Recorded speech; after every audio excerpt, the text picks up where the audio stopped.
بسم اللہ الرحمن الرحیم۔ بنی اسرائیل میں ایک شخص تھا جس کا نام کفل تھا۔ روزانہ رات کو بدکاری کرتا تھا۔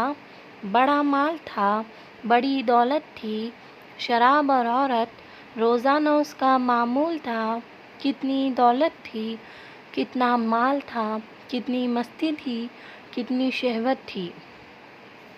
ایک دن ایک لڑکی کو 60 دینار پر لایا، سونے کے سکے جو تقریباً آج کے پاکستانی 10 لاکھ بنتا ہے۔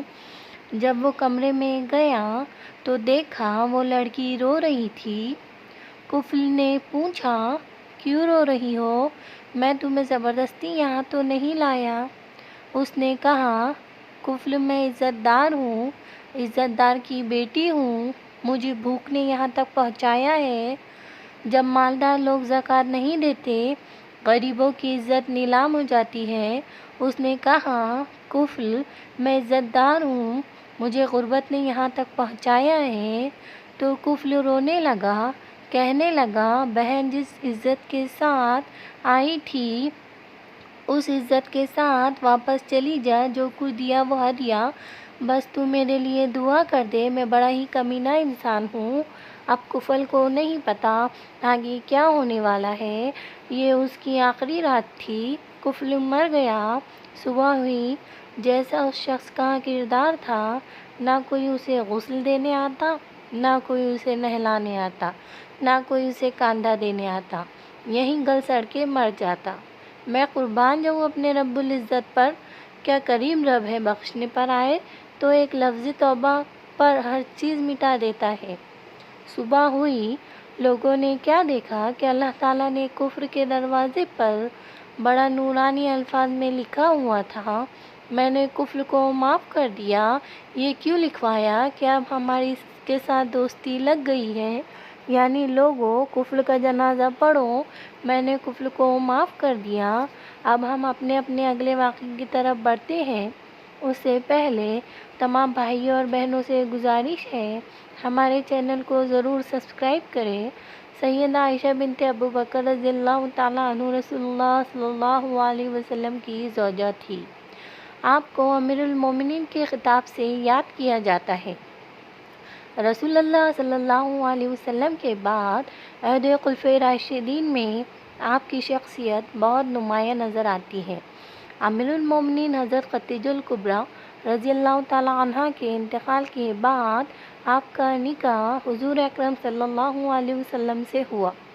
عائشہ صدیقہ رضی اللہ تعالیٰ عنہ وہ خوش نصیب عورت ہے جن کو اللہ تعالیٰ نے نبی کریم صلی اللہ علیہ وسلم کے لیے خود منتخب فرمایا تھا۔ امیر المومنین حضرت سیدہ عائشہ صدیقہ سے شادی سے قبل حضور صلی اللہ علیہ وسلم نے خواب میں دیکھا کہ ایک فرشتہ ریشم کے کپڑے میں کوئی چیز لپیٹ کر آپ کے سامنے پیش کر رہا ہے۔ حضرت عائشہ صدیقہ رضی اللہ تعالیٰ عنہ کا کشان نبوت میں حرم نبی کی حیثیت سے داخل ہونے کے بعد قرآن مجید کا ایک بڑا حصہ نازل ہوا۔ آپ کو کم و بیش 10 سال حضور کے ساتھ رہنے کا شرف حاصل ہوا۔ جب آپ خاتم النبیین حضرت محمد صلی اللہ علیہ وسلم کے نکاح میں آئیں تو روایت کے مطابق حضرت عائشہ صدیقہ کی عمر مبارک 6 سال تھی، جبکہ بعض روایت میں 7 سال عمر بتائی گئی ہے۔ 400 درہم آپ کا حق مہر مقرر ہوا۔ حضور صلی اللہ علیہ وسلم نکاح کے بعد 3 سال مکہ مکرمہ میں مقیم رہے۔ اس کے بعد آپ نے مدینہ ہجرت فرمائی، جس میں حضرت ابو بکر صدیق رضی اللہ تعالیٰ عنہ بھی ساتھ تھے، لیکن ان کے اہل و عیال مکہ ہی میں مقیم ہیں۔ اور مدینہ ہجرت مکمل ہونے کے بعد جب وہاں تسلی بخش صورتحال سامنے آئی تو حضرت ابو بکر صدیق رضی اللہ تعالیٰ عنہ نے اپنے اہل و عیال کو مدینے بلوا لیا۔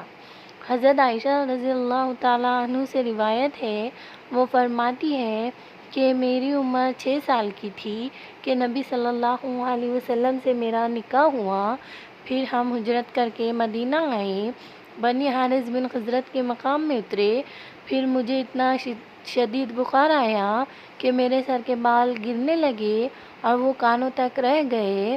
پھر ایک دن میں اپنی چند سہیلیوں کے ساتھ جھولے میں بیٹھی تھی میری والدہ ام رومان میرے پاس آئی اور مجھے زور سے آواز دی۔ میں ان کے پاس چلی گئی، اس حال میں کہ مجھے معلوم نہ تھا کہ انہوں نے کیوں بلایا ہے۔ انہوں نے میرا ہاتھ پکڑ کر ایک مکان کے دروازے پر کھڑا کر دیا۔ میرا سانس پھول رہا تھا، حتیٰ کہ ذرا دم میں دم آیا۔ پھر انہوں نے تھوڑا پانی لے کر میرے منہ اور سر پر ہاتھ پھیر دیا۔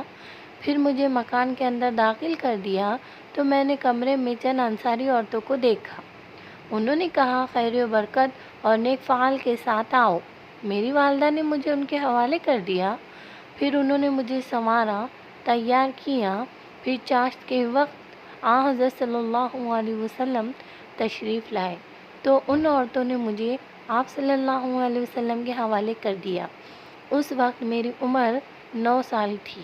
دوسری روایت میں ہے کہ حضور صلی اللہ علیہ وسلم چارپائی پر بیٹھے تھے اور حضرت ام رومان نے حضرت عائشہ رضی اللہ تعالیٰ عنہ کو آپ کی گود میں بٹھا کر کہا، یہ آپ کی اہلیہ ہے۔ تب بیٹھے ہوئے تمام مرد اور عورتیں گھر سے باہر نکل گئے۔ جب سب لوگ گھروں کو چل دیے تو رسول محترم حضرت محمد صلی اللہ علیہ وسلم نے میرے ساتھ وفا فرمایا۔ ایک اور روایت جو حضرت اسماء بنت اویس رضی اللہ تعالیٰ عنہ سے مروی ہے، وہ کہتی ہے کہ میں سیدہ عائشہ رضی اللہ تعالیٰ عنہ کے پاس زفاف کے دن وہاں موجود تھی۔ خدا کی قسم، اس وقت کوئی ویسا کھانا موجود نہ تھا سوائے دودھ کے، ایک پیالہ کہ جس میں سے کچھ تو حضور صلی اللہ علیہ وسلم نے نوش فرمایا اور بقیہ عائشہ رضی اللہ تعالیٰ عنہ کو دیا۔ وہ پیالہ لینے سے شرما رہی تھی۔ میں نے کہا، نبی کے دست مبارک کو رد نہ کرو، پی لو۔ تب انہوں نے شرماتے ہوئے لے لیا اور تھوڑا سا پیا۔ امام طبری لکھتے ہیں کہ بعض روایتوں کے مطابق مدینہ آنے کے 18 ماہ بعد ذی القعدہ میں رسول اللہ صلی اللہ علیہ وسلم حضرت عائشہ رضی اللہ تعالیٰ عنہ کے ساتھ شاباش ہوئے، اور بعض روایتوں نے 70 ماہ اور شوال کا مہینہ لکھا ہے، اور نکاح کے وقت آپ رضی اللہ تعالیٰ عنہ کی عمر 6 یا 7 سال تھی۔ اسی ضمن میں ابو جعفر کہتے ہیں کہ ماہ شوال میں بدھ کے دن رسول اللہ صلی اللہ علیہ وسلم ام المومنین حضرت عائشہ رضی اللہ تعالیٰ عنہ کے ساتھ صف میں ابو بکر رضی اللہ تعالیٰ عنہ کے گھر میں شب فاش ہوئی۔ حضرت عائشہ رضی اللہ تعالیٰ عنہ فرماتی ہے، ہمارے ولیمے میں اونٹ، بکری یا کوئی جانور ذبح نہ کیا گیا۔ امیر المومنین حضرت عائشہ صدیقہ رضی اللہ تعالیٰ عنہ جس گھر میں دلہن بن کر آئی تھی، وہ کوئی عالیشان اور بلند و بالا عمارت پر مشتمل نہ تھا۔ مسجد نبوی کے چاروں طرف چھوٹے چھوٹے حجرے تھے، انہی میں ایک حجرہ حضرت عائشہ صدیقہ کا مسکن تھا۔ یہ حجرہ مسجد کی شرقی جانب تھا اور اس کا دروازہ مسجد کے اندر کھلتا تھا۔ گھر یا حجرہ کا صحن ہی مسجد نبی کا صحن تھا۔ حضرت نظام الملک ابو علا رحمۃ اللہ علیہ نے اپنے اعمال میں حضرت عائشہ رضی اللہ تعالیٰ عنہ کے طریق سے نقل کیا ہے۔ وہ فرماتی ہے، مجھے وہ فضیلتیں ملی ہے جو مجھ سے پہلے کسی عورت کو نہ ملی۔ حضرت محمد صلی اللہ علیہ وسلم نے میرے سوا کسی دوسری کنواری عورت سے شادی نہ کی۔ جب آپ پر وحی نازل ہوتی تو آپ میرے پاس ہوتی۔ آسمانوں سے میری بارات میں آیت نازل ہوئی، میں یہ ساری دنیا میں سب سے زیادہ آپ صلی اللہ علیہ وسلم کو محبوب تھی۔ جب آپ صلی اللہ علیہ وسلم کو دنیاوی آخرت کا اختیار کر دیا گیا تو اس وقت بھی آپ میرے سے ٹیک لگائے ہوئے تھے۔ جب وصال ہوا تو میری ہی باری کا دن تھا۔ آپ صلی اللہ علیہ وسلم کی تدفین بھی میرے ہی گھر یعنی حجرے میں ہوئی۔ آپ نے آخری وقت میں مسواک نرم کرنے کے لیے حضرت عائشہ رضی اللہ تعالیٰ عنہ کو دی۔ ان کا لعاب مسواک کو لگا کر جو مسواک رسول اللہ صلی اللہ علیہ وسلم نے کی، امیر المومنین حضرت عائشہ رضی اللہ تعالیٰ عنہ سے بڑھ کر کوئی قرآن مجید میراث حلال و حرام کے مسائل میں ماہر نہ تھا۔ امام ترمذی فرماتے ہیں کہ حضرت ابو موسیٰ اشعری رضی اللہ تعالیٰ عنہ سے مروی ہے، ہم پر جب بھی کوئی حدیث مشکل گزرتی ہے اور سمجھ میں نہ آتی تو جب حضرت عائشہ رضی اللہ تعالیٰ عنہ سے اس بارے میں پوچھا جاتا، اس کا علم انہی کے پاس پایا جاتا ہے۔ حضرت عائشہ رضی اللہ تعالیٰ عنہ صرف 18 سال کی عمر میں بیوہ ہو گئی۔ حضرت عائشہ رضی اللہ تعالیٰ عنہ نے حضرت صلی اللہ علیہ وسلم کے ساتھ 9 برس تک زندگی بسر کی۔ 9 سال کی عمر میں وہ آپ صلی اللہ علیہ وسلم کے پاس آئی، اور جب حضرت صلی اللہ علیہ وسلم نے انتقال فرمایا تو ان کی عمر 18 برس تھی۔ حضرت صلی اللہ علیہ وسلم کے بعد حضرت عائشہ رضی اللہ تعالیٰ عنہ تقریباً 48 سال تک زندہ رہے اور 58 ہجری میں وفات آئی۔ اس وقت ان کی عمر 66 سال کی تھی۔ وصیت کے مطابق جنت البقیع میں رات کے وقت دفن ہوئے۔ دعا ہے کہ اللہ تعالیٰ میرا سنانا، آپ کا سننا اپنی بارگاہ الہی میں قبول اور منظور فرمائے، آمین۔ اور نیچے کمنٹ میں